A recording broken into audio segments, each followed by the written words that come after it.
செம்பு இல்லாமல் ஒரு நாட்டாம மாதிரி உட்காந்து பஞ்சாயத்து பண்ணுற ஒரு ஆளாக தான் இருப்பார்னு நினைக்கிறேன். ஆனால் சினிமாவில் தான் அவர் பெருசாக சக்ஸஸ் பண்ண முடியல. இதில் கொஞ்சம் பண்ணலாம்னு நினைக்கிறேன். வாய் தானே இதில். ஒரே ஊர், ஒரே பையன், ஒரே மக்கள் கூட வளர்ந்துட்டேன், அதனால எனக்கு வெளி உலகம் சரியா தெரியல அப்படின்னு சொல்றாரு. அதனால நான் பிக் பாஸ் போறேன், நிறைய உறவுகளோட சேர்த்து பழக போறேன். இல்லை, இப்போதான் நான் வயசுக்கு வந்துட்டேன்னு சொல்ற மாதிரி இருக்கு. அந்த முரண்பாடுகளை மீறி நீங்கள் பேசு பொருளாக சாட்சனா வந்துட்டாங்க இல்லையா, எப்படி நீங்கள் உடனே வந்து நீங்கள் இது பண்ணிட்டீங்க, அந்த ஒரு பரபரப்பு கிரியேட் பண்ணுறாங்க தான். அதுக்காக ஒரு முதல் பலியை கொடுத்துருக்காங்க. அவங்க பரபரப்புக்கு ஒரு பொண்ணோட அது ஒரு வாழ்க்கைன்னு சொல்லலாம். அவங்க வந்து தான் யாரு அப்படின்னு சொல்லி மக்கள்கிட்ட சொல்றதை வந்து தடுத்திருக்கு விஜய் டிவி.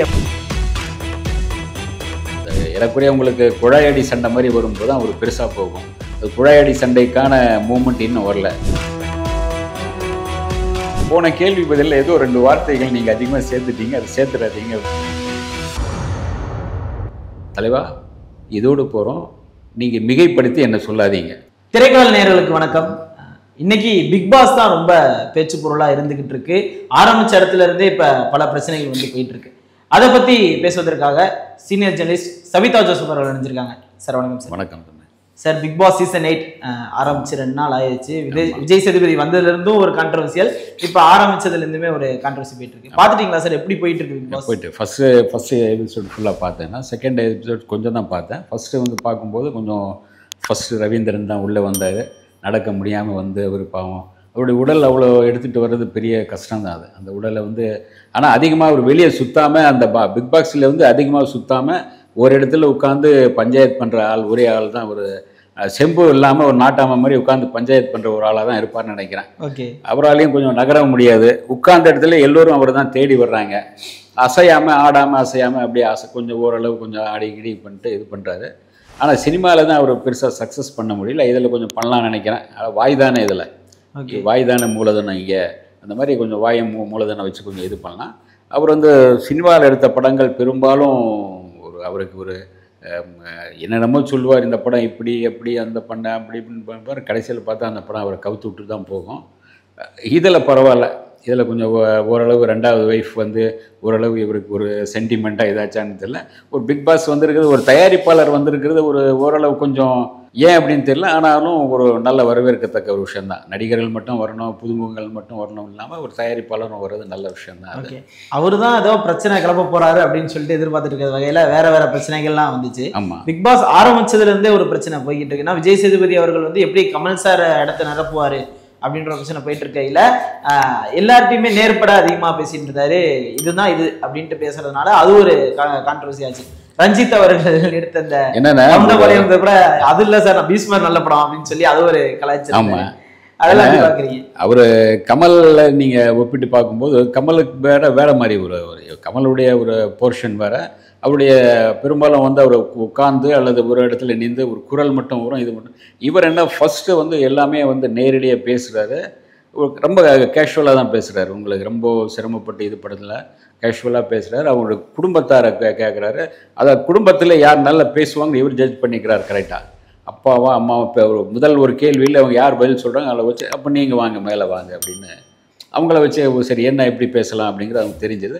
இவர் எப்படி வீட்டில் என்ன இருந்தார், எப்படி இருந்தார், அதை பேசும்போது அவங்களுக்கு ஒரு இன்வால்வ் ஆகிடுறாங்க. சரி ஒரு பையனை விட்டு போகிறோம் அப்படின்னு இல்லாமல் அவங்களும் பார்க்கும்போது சரி ஓகே நல்ல பையன், நல்ல பையன் தான், நல்லா படிப்பான்.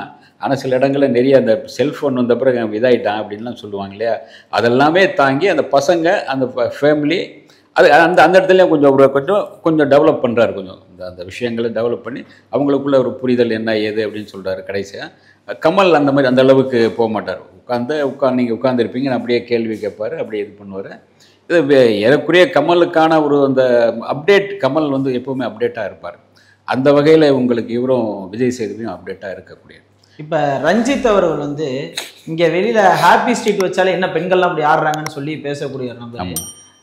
அவர் இப்போ என்ன சொல்றாரு அப்படின்னா, நான் வந்து ஒரே ஊர், ஒரே பையன், ஒரே மக்கள் கூட வளர்ந்துட்டேன், அதனால எனக்கு வெளி உலகம் சரியா தெரியல அப்படின்னு சொல்றாரு. அதனால நான் பிக் பாஸ் போறேன், நிறைய உறவுகளோட சேர்த்து பழக போறேன் அப்படின்ட்டு. இது எப்படி சார்? இண்டஸ்ட்ரியில இருக்கிறாரு, இண்டஸ்ட்ரியில வந்துமே பல பேர்த்தோட பழகி இருப்பாரு.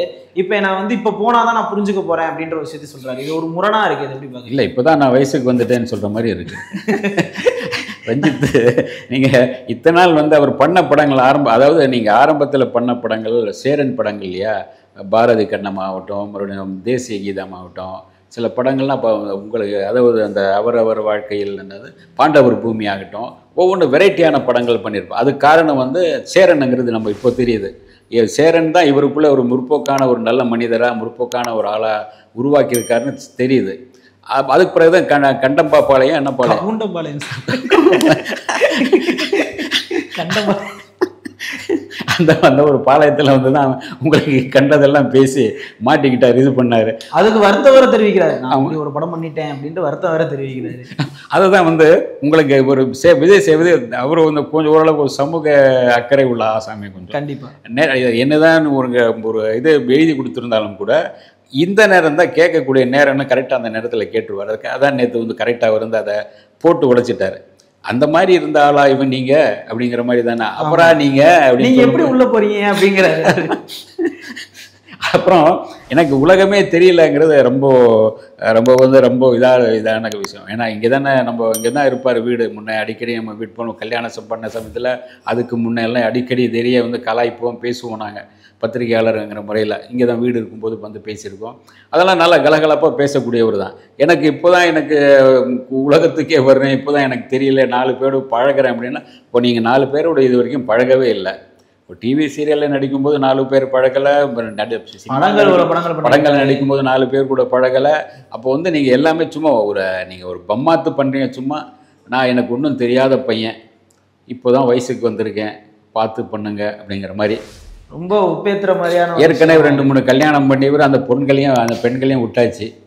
ஆமாம், இவங்க பண்ணாங்களே ஒரு கேஆர் விஜயாவுடைய தங்கச்சி பொண்ணை, அதையும் வந்து அதே மாதிரி தானே விவாகரத்து பண்ணியாச்சுன்னு நினைக்கிறேன். ஏறக்குறைய அவர் வந்து இந்த மாதிரியெல்லாம் சில கல்யாணம் பண்ணி விவாகரத்துலாம் பண்ணி, அதுவும் வந்து நான் நினைக்கிறேன் நீங்கள் சொல்கிற மாதிரி ஒன்றும் தெரியாத பையனாக இருந்தனால விவாகரத்தும் பண்ணியிருக்காருன்னு நினைக்கிறேன் கல்யாணம். இந்த மாதிரியான ஆட்கள் வந்து இப்படி உள்ளே இருக்கிற சமயத்தில் முழுக்க வந்து இவங்க கம்பெனி ஆர்டிஸ்டாகவே உள்ள எடுத்துட்டாங்களோ அப்படின்ற ஒரு விஷயம் இருக்கு. ஏன்னா இதுக்கு முன்னாடி வந்த பிக் பாஸ்லாம் பார்த்தீங்கன்னா ஒரு 4-5 முகம் நமக்கு தெரியாத முகமாக இருக்கும். ஆனால் இப்போ வந்திருக்கவங்க எல்லாருமே வந்து அந்த சீரியலில் நடிக்கக்கூடியவங்க வந்து அப்புறம் விஜய் டிவி சம்மந்தப்பட்ட ஆட்களாகவே நிறைய பேர் இருக்கிறதா இருக்கு. ஒருத்தர் ஜெஃப்ரி மட்டும் கொஞ்சம் வெளியில இருந்து வந்த அந்த வழக்கம் போல ஒரு கானா ஆர்டிஸ்ட் வந்து எடுப்பாங்க. அந்த மாதிரி விஷயத்துல வந்து ஜெஃப்ரி எடுத்திருக்கிறாங்க. இதை எப்படி சார் பாக்குறீங்க? இதை தாட்டி முழுக்க இவங்க கம்பெனி கடைசியா ஒரு தேன்மொழி கொண்டு வந்து தேன்மொழியை கொண்டு வந்தாங்க. ஆமாம், அது தேன்மொழி சில நேரங்களில் பேசும். அதாவது அதை எதுக்கு கொண்டு வந்துருப்பாங்கன்னா, பிக் பாஸை பற்றி இவங்க ஏற்கனவே கொஞ்சம் தெரிஞ்சிருக்கு. இவங்க வந்தால் இன்னும் கொஞ்சம் அந்த இது தானே கொஞ்சம் கொளுத்தி போடுறது, கொஞ்சம் எப்படியே உரசி பார்க்குறது, இதெல்லாம் பண்ணும்போது உங்களுக்கு சூடு பிடிக்கணும்ல, அதுக்கு ஆட்கள் வேணும். புதுசாக வர்றவங்களுக்கு வந்து இதை வந்து நம்ம இப்படி பேசலாமா பேசக்கூடாது யோசனை பண்ணிட்டு இருப்பாங்களே, இவங்க பற்ற வச்சுருப்பாங்க. டக்குன்னு உரசி விட்டு ஏதோ நீ இப்படி தான் பேசினேன், நீ இப்படி தான் செஞ்ச அப்படின்னு சொல்லும்போது கடகடான்னு சூடு பிடிக்க ஆரம்பிக்கும்ல. அதுக்கு தேவை இவங்கெல்லாம் கொஞ்சம் அனுபவப்பட்ட ஆட்கள் சில பேர் வச்சுருப்பாங்க இல்லையா, அந்த மாதிரி அனுபவப்பட்ட ஆட்கள் இந்த இதுக்கு எபிசோடுக்கு தேவை. இவர் ஏற்கனவே இப்போது கமல் இல்லாத அந்த இடத்துல வந்து இவர் வரும்போது இவரும் கொஞ்சம் அந்த ஒரு இது இருக்குது, லுக் இருக்குது. அதாவது அந்த கமல் சாருக்கு எப்படி அந்த ஒரு ஜெய்ஜாண்டிக்கான ஒரு லுக்கு, ஒரு கம்பீரம் இருந்ததோ அந்த மாதிரி இருக்குது.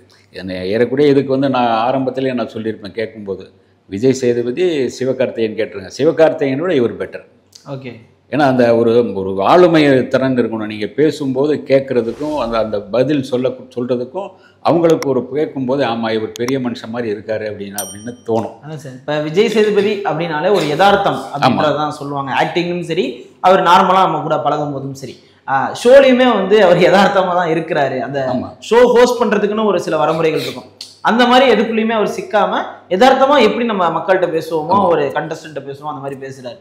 இது மக்களுக்கு சரி, ஆனா ஷோ நடத்தக்கூடிய இருக்கிற அந்த போர்ட் ஆஃப் டைரக்டர்ஸ்களுக்கு சரியா இருக்குமா? ஏன்னா வந்து என்ன சார் இவ்வளோ டைரக்டா பேசுறீங்க, கொஞ்சம் ஷோக்கு வர மாதிரி பேசுங்கன்னு சொல்லி. இல்லை, இந்த பேட்டர்ன் அவங்க விரும்புவாங்க, அதுவும் விரும்புவாங்க அவங்க. ஏன்னா இந்த ஒரு கமல் பண்ண வேற மாதிரி இருக்கு, இது வேற மாதிரி இருக்கு, சரி இது இந்த பேட்டர்ன் எப்படி இருக்குன்னு கொஞ்ச நாள் பார்ப்பாங்க. அப்புறம் தான் சார் கொஞ்சம் இப்படி பண்ணிக்கலாமா நான் ரூட் கொண்டு வராங்க. அது வரைக்கும் வந்து இவருடைய போக்கில் கொஞ்சம் விடுவாங்க. இவர் போக்கில் போகும்போது கொஞ்சம் யதார்த்தமாக பேசும்போது சில உண்மைகளும் சில இடங்களுக்கு வந்துடும். அவரை பொறுத்தவரைக்கும் நான் பல தடவை ஒரு கேள்வி பதில்னா நான் வச்சுருக்கேன். அப்போ பேசும்போது நான் சொல்லியிருக்கேன், சில கேள்விகளுக்கு நான் பதில் எழுதிட்டே இருப்பேன்ல, தலைவா இதோடு போகிறோம், நீங்கள் மிகைப்படுத்தி என்ன சொல்லாதீங்க, இந்த மாதிரி நான் அப்படி இப்படின்னு சொல்லிடாதீங்க. என்னன்னா என்ன இவ்வளோதான். இதுக்கு மேலே வேணால் நீங்கள் மிகைப்படுத்தி 1-2 போன கேள்வி பதிலில் ஏதோ 2 வார்த்தைகள் நீங்கள் அதிகமாக சேர்த்துட்டீங்க, அதை சேர்த்துடாதீங்க அப்படின்பா.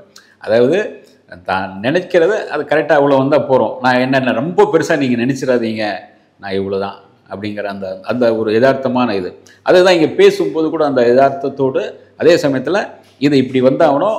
இவருக்குள்ள என்ன நினைக்கிறேன்னா, அவங்க கம்பெனி என்ன தான் எழுதி கொடுத்தாலும் கூட எனக்கான சில புரிதல் இருக்குது, எனக்கான ஒரு கொள்கையும் இருக்குது, அதையும் சில இடங்களில் நான் கொண்டு வருவேன் அப்படின்னு பட்டும் படாமல் பண்ணுறாரு. அதான் அந்த சமூக பொறுப்பு இருக்கிறதுனால எந்த விதத்துலையும் மாறி பேசிடாம ஆமாம் அதை ஹேண்டில் பண்ணுறாரு. கமல் சார் அவர்கள் கூட ஒரு இடத்துல என்னப்பா அதை போல்டாக பேச மாட்டேங்கிறாருன்னு சொல்லி நம்ம சோசியல் மீடியாவில் பார்த்துருக்கோம். ஆனால் இவர் வந்து ஆரம்பத்திலேருந்தே போல்டாக அந்த விஷயங்கள் வந்து பேசுகிறாரு. எனக்கோ வீரத்தில் என்ன ஆம்பளை பொம்பளை அப்படின்ற ஒரு விஷயம் வந்து சொல்லியிருப்பாரு.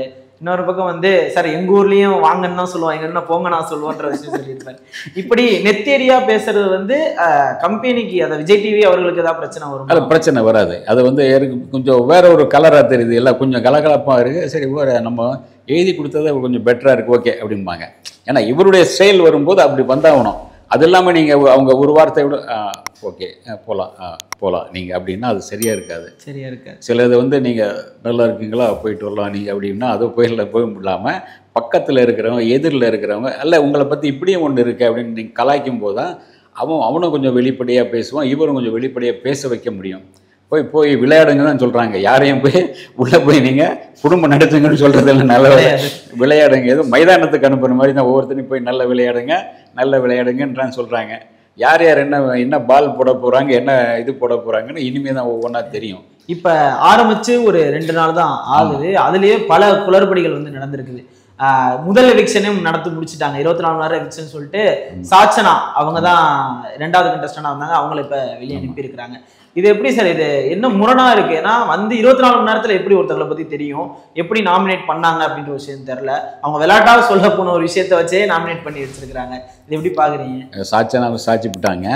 என்னென்னா முதல் பலின்னு சொல்லலாம். அதாவது நீங்கள் ஒரு பரபரப்பை கிரியேட் பண்ணுறதுக்கு ஃபஸ்ட்டு இன்னுமே கொஞ்சம் முரண்பாடுகள்லாம் இருக்கு இல்லையா, அந்த முரண்பாடுகளை மீறி நீங்கள் பேசு பொருளாக சாச்சனா வந்துட்டாங்க இல்லையா, எப்படி நீங்கள் உடனே வந்து நீங்கள் இது பண்ணிட்டீங்க, அந்த ஒரு பரபரப்பு கிரியேட் பண்ணுற இதுதான். அதுக்காக ஒரு முதல் பலியை கொடுத்துருக்காங்க. அவங்க பரபரப்புக்கு ஒரு பொண்ணோட அது ஒரு வாழ்க்கைன்னு சொல்லலாம் சார். இப்போ தான் வந்து 2வது படம் பண்ணாங்க மகாராஜா, ஃபுல்லாக ஹிட்டு.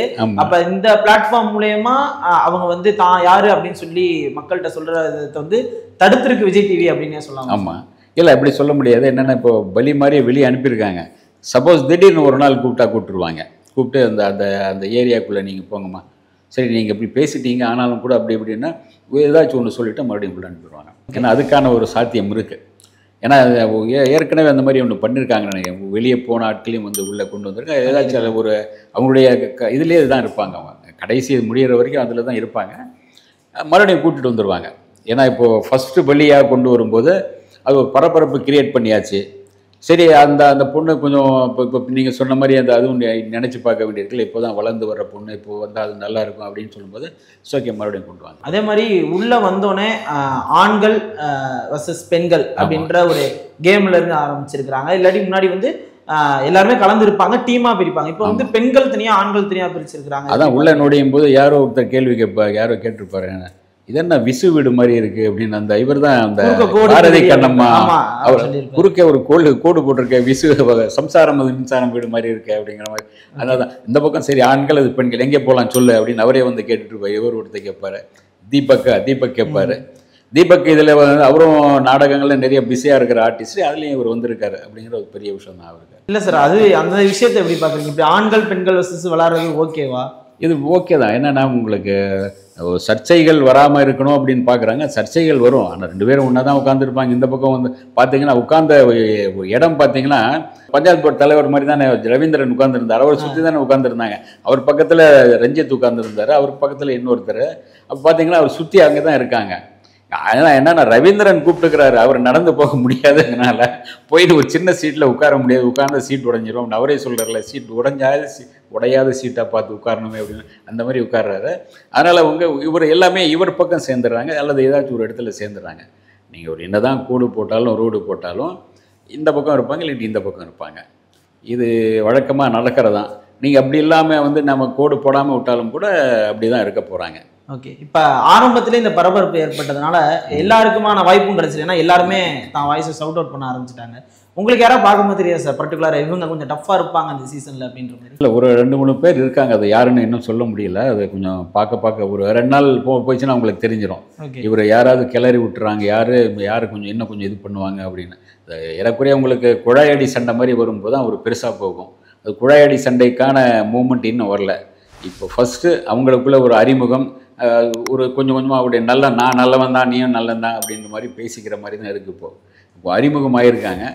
நெக்ஸ்ட்டு இது பண்ணும்போது இவங்களுக்குள்ள ஏதாச்சும் எகிரி அடிக்க அல்லது யாராச்சும் கிள்ளி விட அல்லது அவங்கள ஒரு சமையல், இனிமேல் சமையல்லாம் இருக்குது இல்லையா, சமையல் சமயத்தில் எந்த சமயத்தில் இவங்கள பேச்சுவார்த்தையெல்லாம் வரும். அப்போ தான் கொஞ்சம் இனிமேல் சூடு பிடிக்க ஆரம்பிக்கும் போக போக. ஓகே சார், இந்த 2 நாளில் இவ்வளோ பிரச்சனைகள் இன்னும் மேலும் மேலும் போகிறதுக்கு அப்புறம் இன்னும் என்ன நடக்குதுன்றதை பொறுத்திருந்து பார்க்கலாம்.